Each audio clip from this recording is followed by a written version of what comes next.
안녕하세요. 부자오빠입니다. 월요일 미국 증시 시황 간단하게 또 전달해드리고 저는 일찍 자려고 합니다. 요즘 같은 변동성이 심한 시기에는 오히려 이 장을 지켜볼수록 스트레스를 받을 수 있거든요.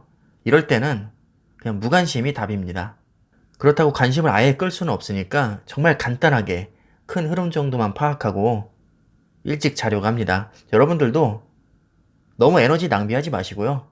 이럴 때일수록 취미 생활을 즐긴다든가, 뭐 아니면 계좌를 아예 덮어둔다든가, 가급적 둔감하게 반응하는 것이 좋고요. 뉴스 너무 많이 보실 필요 없습니다. 때로는 모르는 게 약입니다. 너무 뉴스를 많이 보면 불안해서 견딜 수가 없거든요. 자, 현재 11시 45분 기준으로 다우존스가 0.7% 하락하고 있고요. 나스닥이 0.7% 상승, S&P 500 0.5% 하락 중입니다. 근데 지금 실시간으로 제가 보니까 나스닥은 금방 또 하락 반전이 됐네요. 이로써 3대 증시가 지금 모두 하락 중이라고 보시면 될 것 같습니다. 오늘도 중요한 이슈가 하나 있는데 러시아와 우크라이나의 3차 협상이 진행 중입니다. 우리나라 시간으로 밤 11시부터 열릴 예정이라고 하니까 아마 지금쯤이면 이제 한참 회의가 진행 중일 것 같습니다. 뭐 당연히 큰 기대는 하지 않겠지만 그래도 협상이 진행되고 있다는 자체에 어느 정도 저는 의의가 있다고 봅니다. 안 하는 것보단 낫죠. 전반적으로 대부분의 종목이 지금 하락을 하고 있는데 유독 테슬라의 상승이 눈에 띕니다. 테슬라가 2.6% 정도 상승하고 있는데 뭐 아시는 분은 아시겠지만 테슬라의 기가팩토리가 드디어 승인을 받았습니다. 이게 유럽을 공략할 수 있는 굉장히 중요한 기지인데 이게 승인됨으로써 앞으로 판매량에도 많은 도움이 될 것으로 예상이 됩니다. 당연히 주가에도 긍정적으로 작용을 할 수밖에 없겠죠.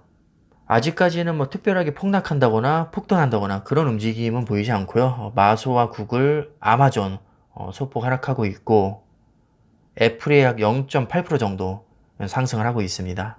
요즘 들어서 금융주가 의외로 지금 힘을 못 쓰고 있는데 오늘도 역시 JP모건, 뱅크 오브 아메리카, 웰스파고 다 하락하고 있고 에너지 관련주 오늘도 오르고 있네요. 엑소모빌 1%, 쉐보레도 약 1% 오릅니다. 쉐보레가 아니라 쉐보론입니다. 순간 제가 차 브랜드랑 헷갈렸네요. 엑소모빌과 쉐브론 1% 정도 상승하고 있습니다.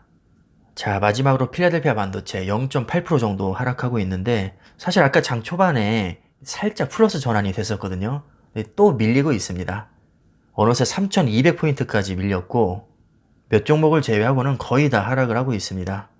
마이크론 1.6% 하락하고 있고 인텔 0.7%, 퀄컴 1.5%, 엔비디아 2%, AMD 1.6%. 와, 정말 징하게 빠지네요. 올해 들어서 정말 심할 정도로 많이 흘러내리고 있는데 10년 차트를 보시면 여전히 굉장히 고점에 해당이 되고 정말 많이 올랐다는 것을 알 수 있습니다. 지난 3개월만 놓고 보면 거의 20%가 폭락했으니까 엄청 큰일 난 것 같지만 이것도 길게 보면 잠깐 쉬었다 가는 수준밖에 안 될 겁니다. 향후 10년 반도체 전망 어떻게 보시나요?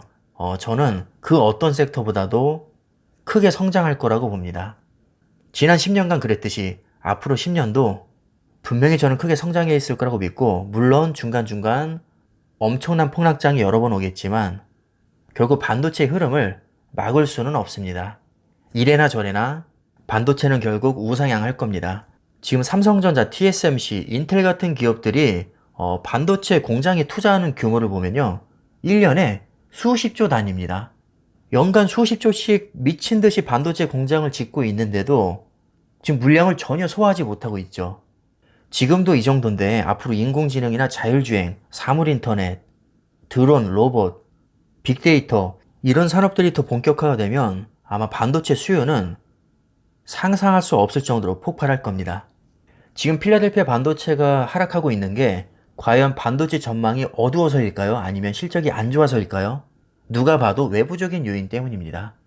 외부적인 요인으로 떨어진 주가는 시간이 지나면 반드시 회복하게 되어 있습니다. 반도체 전망을 밝게 보는 저로서는 이런 외부적인 요인으로 주가가 하락한다고 매도할 이유가 전혀 없는 것이죠. 오히려 좋은 주식을 싸게 살 수 있는 기회라고 생각을 합니다. 물론 저도 말은 이렇게 하지만 솔직히 좀 쫄립니다. 안 쫄린다고 하면 솔직히 거짓말 아닐까요? 내 돈이 지금 까이고 있는데 아무리 확신이 있어도 쫄리는 건 사실입니다. 그리고 비싸게 사도 괜찮으니까 저는 하락장보다 상승장이 계속해서 연달아서 왔으면 좋겠습니다. 저도 누구보다도 상승장을 바라는 사람이지만 뭐 지금 상황이 어쩔 수 없는 것이고 기업의 가치가 계속 올라가고 있다는 것을 분명히 저는 알고 있는데 이런 외부적인 요인으로 주가가 빠진다고 해서 팔기에는 너무 억울하다는 거죠. 그래서 어쩔 수 없이 지금 존버하면서 수량을 계속 늘리고 있습니다. 근데 이상하게 수량은 계속 늘어가는데 평가 금액은 계속 줄더라고요. 이게 너무 심할 정도로 주니까 가끔 저도 모르게 와 여기서 더 빠진다고 뭐 이런 말이 나올 때가 있습니다. 자, 하지만 우리는 알고 있죠. 결국 좋은 기업에 장기 투자하면 반드시 수익이 난다는 것을요. 이론적으로는 분명히 알고 있지만 우리가 감정이 있기 때문에 이거를 견디지 못하고 털고 나갈 뿐입니다. 자, 우리는 그런 실수를 하면 안 되겠죠. 감정을 잘 컨트롤하고 우리가 알고 있는 대로 실천해야 됩니다. 누가 봐도 반도체 전망 밝고요. 우상향할 가능성 높고 외부적인 요인으로 억울하게 주가가 계속 빠지고 있습니다. 자, 그렇다면 이런 상황에서 길게 봤을 때 지금 패닉셀 하는 게 맞을까요? 아니면 분할 매수하는 게 맞을까요? 저는 분할 매수하는 게 맞다고 봅니다. 지금 현금화 시키기에는 사실 늦은 감이 있죠.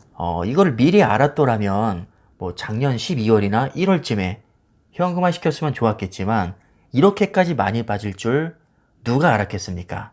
솔직히 아무도 몰랐죠. 지금 다 지나고 나서 결과적으로 많이 빠졌으니까 내 이럴 줄 알았다 라고 말하는 사람은 있지만 빠지기 전에 폭락장 확신하면서 전 재산을 숏에 몰빵한 사람을 저는 본 적이 없습니다. 그러니까 미리 현금화 시키지 않은 것을 너무 억울해 하실 필요 없고요. 우리는 아무도 몰랐습니다. 저도 폭락장 다 얻어맞고 뭐 속된 말로 그냥 개피 봤는데요. 뭐 어쩔 수 없는 거죠. 몰랐으니까요. 너무 속상해하지 마시고요. 우리가 최종 매도하기 전까지는 수익이 확정된 게 아닙니다. 제가 작년에는 꽤나 많이 수익이 났었는데 솔직히 그거 다 까먹고 지금 마이너스 꽤 나고 있거든요.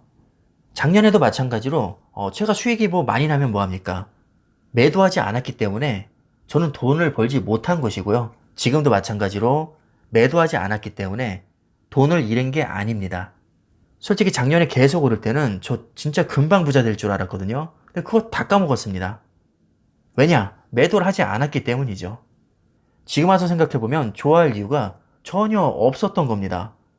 마찬가지로 지금 제가 실망할 이유도 크게 없습니다. 왜냐하면 언제든지 수익률은 역전될 수 있기 때문입니다. 내가 만약에 10년 동안 존버할 거라면 10년 후 주가만 생각하면 됩니다. 9년 차까지도 사실 중요하지 않습니다. 어차피 그건 내 돈이 아닙니다. 자, 이 점을 명심하시고 지금 손실 크게 나신 분들이요. 너무 실망하실 필요 없습니다. 저도 마찬가지로 지금 엄청 까이고 있는데 상황이 언제든 순식간에 바뀔 수 있다는 것을 저는 경험적으로 알고 있기 때문에 크게 신경 쓰지 않으려고 합니다.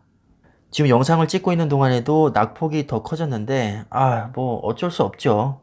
제 마음대로 되는 것도 아니고 다음번에 매수할 때는 더 싼 가격에 살 수 있으니까 최대한 긍정적으로 생각하려고 합니다. 여러분들도 힘내시길 바라겠고요. 영상은 뭐 이쯤에서 마무리하겠습니다. 감사합니다.